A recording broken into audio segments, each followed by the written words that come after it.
Bonjour à tous, c'est avec grand plaisir que je vous retrouve sur le stand de Eddy Eyes Ocilmo pour une conférence consacrée à Mimosa Santé. Il s'agit d'une plateforme créée par Eddy Eyes pour sécuriser le parcours optique des patients avec les échanges entre les opticiens, les ophtalmologistes et les orthoptistes grâce à un suivi digital et automatisé des e-prescriptions. Pour nous expliquer comment fonctionne Mimosa Santé et tous ses avantages pour les professionnels de la vision, je reçois le docteur Thierry Bourg, président du SNOF, le syndicat national des ophtalmologistes de France. Merci docteur. Bonjour Anne-Sophie. Avec nous également le docteur Fabien Vincent, ophtalmologiste à Lille, qui est un utilisateur pionnier. Merci docteur d'être avec nous aujourd'hui. Bonjour Anne-Sophie. Et bien sûr Jean-Luc Lévesque, directeur d'Eddy Eyes Vision Care. Excellente journée Anne-Sophie. Alors nous allons dans un premier temps poser le contexte national dans lequel se situe cette solution avec le docteur Thierry Bourg. Est-ce que vous pouvez dans un premier temps nous expliquer et nous rappeler quel est le parcours d'un porteur de lunettes en France ? Alors je pense que les opticiens ils connaissent bien le parcours puisque ça fait maintenant 14 ans qu'il y a la possibilité de renouveler les lunettes chez l'opticien directement. Et il y a une évolution en 2017 qui permet maintenant, donc avec une ordonnance qui est valable 5 ans, entre 16 et 45 ans, 42 ans, de faire ce renouvellement. Et après 42 ans, donc la durée est limitée à 3 ans. Le SNOF a, je crois, réalisé des enquêtes auprès des prescripteurs pour évaluer leur opinion et leur ressenti vis-à-vis du renouvellement des lunettes par les opticiens. Est-ce que vous pouvez nous donner quelques chiffres ? Oui, alors effectivement, on a fait 2 enquêtes en 2019, donc avant le confinement. Et disons du côté ophtalmo, plus de 80% maintenant ont tout à fait intégré cette possibilité de renouvellement et trouvent que c'est une mesure qui est utile ou bonne. Et ils attendent qu'il y ait un retour de la part de l'opticien, puisque plus de 90% lorsqu'ils ont ce retour, ils le consignent dans le dossier. Par contre, une grande majorité des ophtalmos trouvent que le retour de l'opticien n'est pas assez fréquent. Et en ce qui concerne les patients, vous les avez sondés également ? Alors du côté des patients, il y a une petite divergence avec l'opinion des ophtalmologistes. Il y a 70% des patients qui étaient au courant de la possibilité de renouveler. D'ailleurs, on a retrouvé dans d'autres enquêtes des chiffres un peu similaires. Mais il y avait à peine un quart qui voulait faire ce renouvellement chez l'opticien et en pratique seulement 11%. Donc il y a vraiment une marge de manœuvre importante de progression que du côté des patients. Et je pense que on a besoin d'une solution plus facile pour que les patients puissent accéder à leur ordonnance et puis après renouveler éventuellement leurs lunettes chez l'opticien. Effectivement, faire confiance à l'opticien, on le verra un peu plus tard avec Jean-Luc. Donc, compte tenu de tout ça, quels sont les intérêts majeurs de Mimosa Santé du côté pratique ? La première chose et la plus importante, c'est que ça facilite les échanges entre ophtalmologistes, orthoptistes et opticiens. Parce qu'on a oublié de dire tout à l'heure que les orthoptistes, depuis 2020, avaient également la possibilité de renouveler. Mais après, il faut quand même que le patient il aille chez l'opticien. Et ça permet également de questionner éventuellement l'ophtalmologiste s'il y a des problèmes particuliers qui se posent lors de la primo-prescription ou lors du renouvellement. Nous allons voir maintenant comment Mimosa Santé fonctionne concrètement dans les cabinets.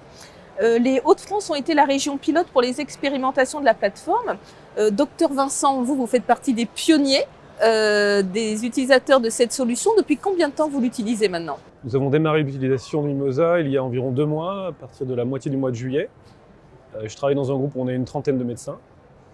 Et donc depuis le début, sur la période de l'été, pendant test, on a sorti 15 000 ordonnances quasiment. D'accord. Pour le moment, c'est en phase de test, donc on n'a pas encore trop expliqué à nos patients. Et on a déjà constaté que, sans leur expliquer, les patients étaient déjà curieux de se renseigner. Pour moi, pour notre pratique médicale, ça ne change rien. On fait notre travail comme avant. L'ordonnance, un QR code est généré automatiquement sur l'ordonnance, voilà, comme on le voit sur la D'accord, donc ça se passe... on n'a pas de manipulation supplémentaire à faire et c'est intégré à notre logiciel qui est Opus. Vous, donc, on sait que les ophtalmologistes vont être débordés, donc ça ne vous prend pas une seconde supplémentaire de votre temps médical. Pas de changement pour nous. Et le patient reçoit également un SMS en même temps que l'ordonnance qui l'invite à se connecter et créer son espace patient. Sur l'ordonnance, il a le QR code. S'il le flash avec son téléphone, il accède sur cette page que l'on voit là, où on lui propose d'avoir également une version numérique de son ordonnance, en plus de sa version papier, en créant son espace personnel. Donc c'est également très simple du côté du patient, il lui suffit d'avoir un smartphone. D'accord. Alors nous avons parlé de l'utilisation de Mimosa Santé pour les ophtalmologistes et les patients. On va aborder maintenant son usage par les opticiens. Jean-Luc Lévesque, vous avez initié cette solution, vous l'avez créée. À quel besoin répond-elle du côté des magasins, des opticiens? Je l'ai créé, j'en ai été un des bras armés avec le SNOF et avec le COF et avec au plus l'éditeur de logiciels, le Pilote. C'est une aventure collective et on va gagner collectivement, tout simplement parce qu'il ne peut pas y avoir de victoire individuelle. Alors concrètement, comment ça se passe pour l'opticien? Comment il accède à l'ordonnance dans un premier temps? Eh bien, il accède à l'ordonnance tout simplement par le QR code. Donc vous c'est ce l'avez vu QR tout à code qui l'heure. est universel finalement. Tout à fait. Donc on voit que l'interface est très simple pour y rendre ces données de réfraction à travers finalement Oui, des c'est- modules. C'est ça. Et puis les valeurs, les plages les plus fréquentes, on y va du bout des doigts. Hein. Et c'est ce qu'on explique sur cette diapositive. Et dès lors qu'on a des valeurs qui sont un petit peu hors normes, un peu inhabituelles, à ce moment-là, on les rentre au clavier dans le champ prévu à cet effet sur la gauche. Mimosa Santé, on en parlait tout à l'heure, c'est aussi une messagerie qui est sécurisée entre ce qu'on appelle dans notre jargon les 3 O, opticien, ophtalmologiste, orthoptiste. Alors comment ça marche? Alors, ici, on voit un exemple de messagerie instantanée sécurisée. Ça veut dire qu'à partir du contrôle de réfraction qui a été envoyé à l'ophtalmo ou à partir d'une ordonnance, on a la capacité, effectivement, en cliquant sur message, de rentrer pour initier un échange avec l'ophtalmo. Donc, on a un certain nombre de correspondances et pour chacune d'entre elles, on a une petite boîte à cliquer qu'on voit en bas de l'écran qui permet de dire, attention, le patient est dans mon point de vente, et ça va permettre une orientation arrivée chez l'ophtalmo vers la ligne rouge, c'est ce on l'appelle comme ça. Hein, le patient n'est pas présent, donc les secrétaires vont dépiler ça au fur et à mesure. Et attention, il y a une urgence, ça va arriver sur la ligne rouge et la secrétaire qui le reçoit instantanément va l'orienter vers le médecin le cas échéant en utilisant les systèmes de messagerie interne. De façon à ce que, accordé aux ophtalmologistes, l'opticien puisse en tirer les bénéfices avec des retours aux questions posées pour un patient donné, alors que le client est encore dans le point de vente. Et ça, c'était vraiment important que ce soit comme ça et que ça marche ainsi. D'accord. Alors du côté de l'ophtalmologiste, quel type de message recevez-vous dans votre logiciel? On reçoit sur le logiciel O+, la nouvelle réfraction, qui est automatiquement stockée dans le dossier du patient, ce qui nous permet, quand le patient reviendra nous voir, de savoir quel a été le changement. Que doit payer l'opticien et combien pour utiliser cette plateforme? Ce qu'il faut déjà savoir, et c'est la diapositive qu'on a sous les yeux, c'est que c'est un copyleft, donc c'est un bien commun. Donc tous les composants que vous avez pu voir qui sont mis à disposition de l'opticien sont à la disposition aussi des éditeurs de logiciels point de vente qui peuvent se les accaparer et les mettre dans leur logiciel point de vente sans en faire commerce, sinon c'est plus un copyleft. L'opticien paye quoi et combien? Alors, prenons nos 3 grandes fonctionnalités. La e-prescription. La e-prescription, ce n'est ni l'ophtalmo qui produit l'ordonnance, ni l'opticien qui l'a sous forme papier sous les yeux, ni l'un ni l'autre ne sont disposés à payer pour ça, la e-prescription.